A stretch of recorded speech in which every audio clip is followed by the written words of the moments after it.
Hi Adam, second video.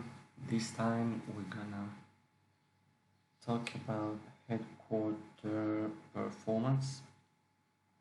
Uh, Let me first describe what we're gonna check. First is gonna be major analysis. Secondly, the P&L for the month. Third, the sales and revenue. Fourth is gonna be zero performance report. And then last but not least, net cash position. Okay, first of all, as you can see on the screen, we have analysis on the tools for the month.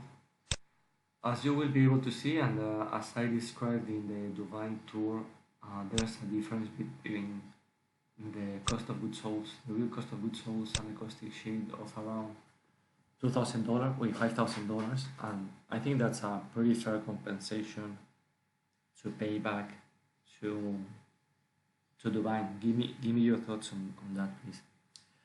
All in all, good performance for the month.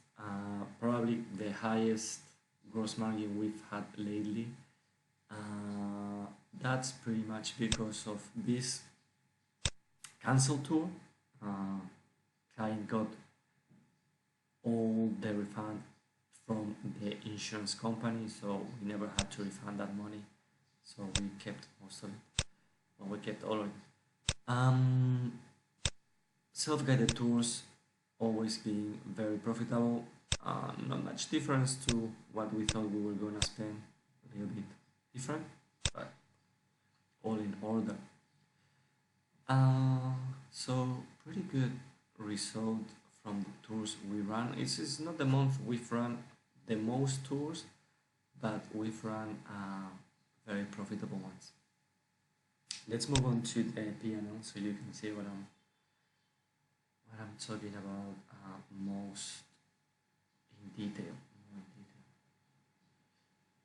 As you can see, we've sold more tours in terms of revenue. What we thought we were gonna sell. That's always good news. Pretty much 40% more. That's great. Revenue higher. Then again, gross profit here is where the magic has happened this month. Pretty much double what we expected. As you can see, operating expenses are higher, but that's only because I'm waiting for Bond to accrue the 10x payment and some stuff. Probably it's gonna go down to 62, 65 range because we need to recognize something as fixed assets. We need to accrue a couple of things, and I'm waiting for Bond to do that. But yeah, I think we're gonna be very close to expectations. Being that said, yeah, operating income is gonna be higher by $7,000. So we'll be around $15,000 operating income and eight to $10,000 net income, which is great. As you will be able to see, after we've been profitable for 8 months in a row, and that's huge for us. We should be in a contraction part of the cycle, because May is never good, but we've managed to make it profitable. So that is going to mean that the only non-profitable month in the year is gonna be June, because then July, August peaks back. September and October is not as good at, but it's never as bad as June. So all good. Looking into the future so far, as you can see. On the next part of it, I want to look at sales and revenue. We are at a pretty healthy 20% up compared to last year up to June. Even we haven't finished the month. We saw 180. Is far from what we expected. Well, we don't know what is going to happen this week. That way, we're still 20% up compared to the budget. So I think it's pretty optimistic compared to what we thought it was going to happen. The real test is gonna be the next month, as you can see, is where. But then again, it's also when we had biggest sales last year. So we'll see about that. In terms of, because well here, why is it increasing so much? Is because we are expecting 10x to start working out as van sales. Remember, we were expecting like 500K from each, so that should be adding up to the organic growth we are pushing. Okay. In terms of revenue, again, pretty good, 20% up compared to last year. So it's all looking up. I wanted to start looking now to the breakdown of those sales, right? How those sales are happening in terms of country, and if we're selling in 2019 or 2020. What I could see is that Japan is still selling pretty good. As you can see, $55,000 and sold in Japan is pretty much one of the main drivers of sales. Pretty good sales, strong both for 2019 and 2020. Vietnam very strong too. $44,000 between 2019 and 2020. This is how revenue is going to be split between these 2 years. This is sales that happening in June that will be split between 2019 revenue and 2020 revenue. Also, I think it's very interesting here. Sri Lanka still strong, $30,000, almost 50%. That will be split between 2019 and 2020. So, I mean, I don't know what is going to happen with Sri Lanka, but looking good, looking better than what we expected was going to happen in general in Sri Lanka. Seems like Thailand is also getting some attention. It looks less, but I think in terms of number of packs, it's gonna look better than revenue. Probably we're selling much cheaper tours in Thailand. So, but if you go into Resti, and if you bring up the tour sales report, you're gonna see a lot of clients going into Thailand, a lot of sales, sorry, a lot of packs. So hopefully the trend keeps on happening. Uzbekistan and Bhutan, I think those are healthy numbers. And I've seen also bike and boat happening, India and Mekong Delta, bike and boat also pretty good numbers. So pretty much we're on the right track, right? I want to get that to your attention. It's pretty easy to get, and I think every time, if you feel down at some point, you can always go into the dashboard, and if you're going to, I just set zero up, so this business performance thing appears on right upper part of the screen, so you can always come here and cheer yourself a little bit. I remember I was saying before that we are being profitable 8 months in a row, and how important is that to our business?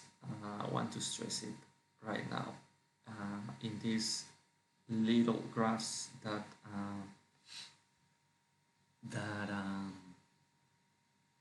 zero is drawing. Also, is it, I mean, we can look into that now because we are getting stable, good information in the system. Big part of that is Bond being much more of an accountant of what he was. Honestly, he's doing pretty good.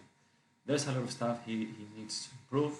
Um, I want to talk about one little thing at the end of the video, but yeah, congrats on him. That's really is one of the things that made my day. Uh, just being witness of how this guy is improving. Well, back to the point. What can you see here? You can see what Zero is bringing up here is main risk and profitability rate. Okay, I want to go very briefly through all of them. First of all, we have current liabilities to net worth.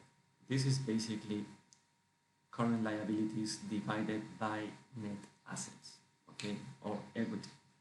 As you can see, it's going down on a monthly basis. That means our balance sheet is stronger because we are being profitable. Basically, we are generated retained earnings that are supporting our current liabilities. So from almost five last year in the third term is being gradually going down on a monthly basis up to below one.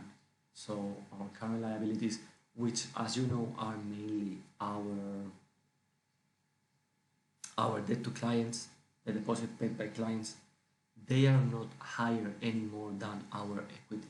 I think this is great news in terms of how stable the business is becoming and how less riskier the business is becoming. The current ratio, which is the second ratio we have here, is basically current liabilities divided by the other way. Current assets divided by current liabilities, and as you can see, is having the opposite direction, is increasing because our current assets are increasing. We have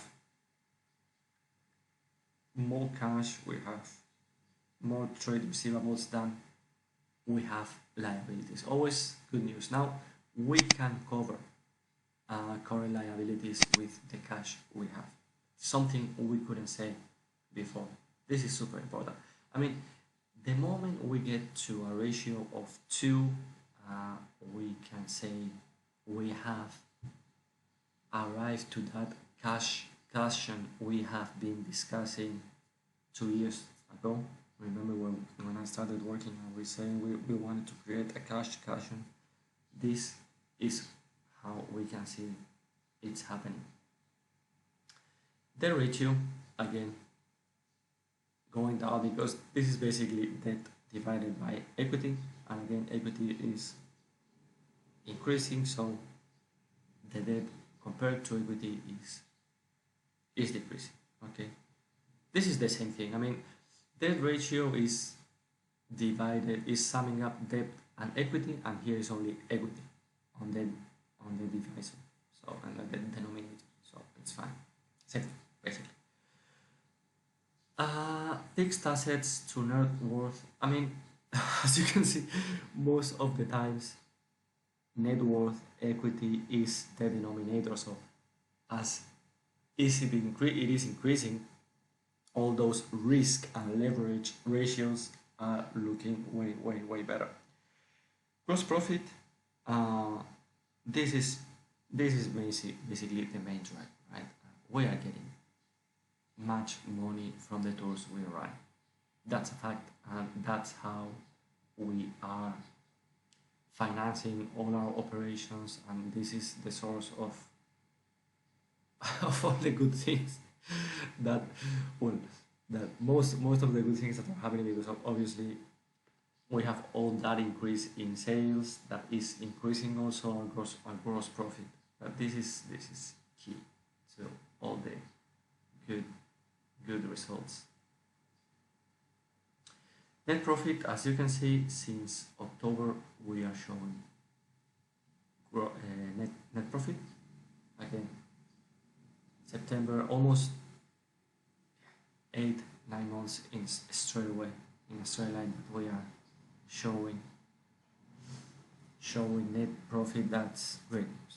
I mean, compared to what we had last year and the year before, it's almost unbelievable. We are at this point.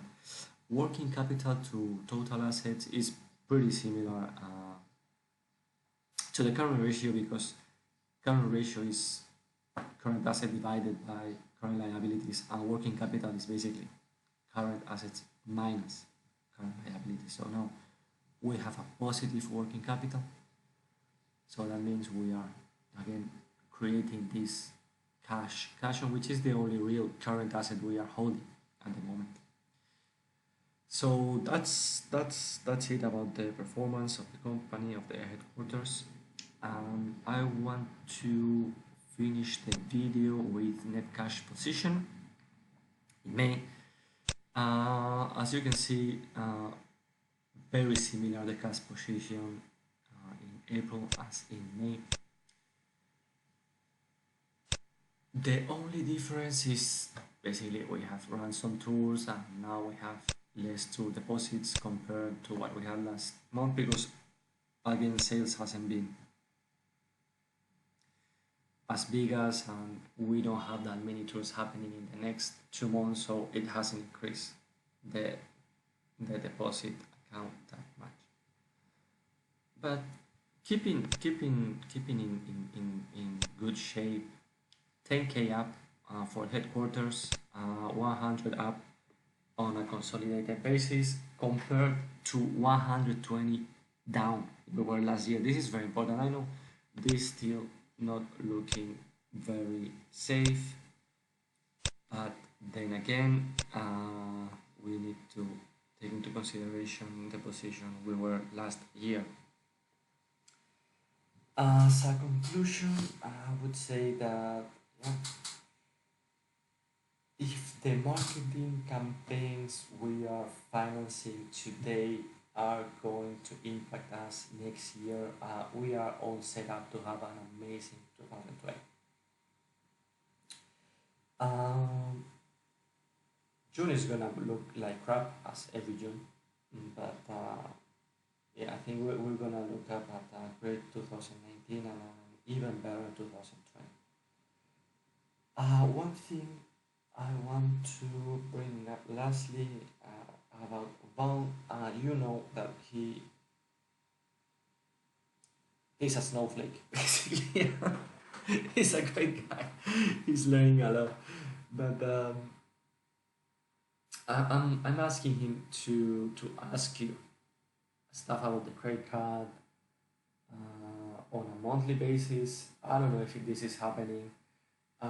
Is he getting to you to get information yet? I think he's totally intimidated by yourself.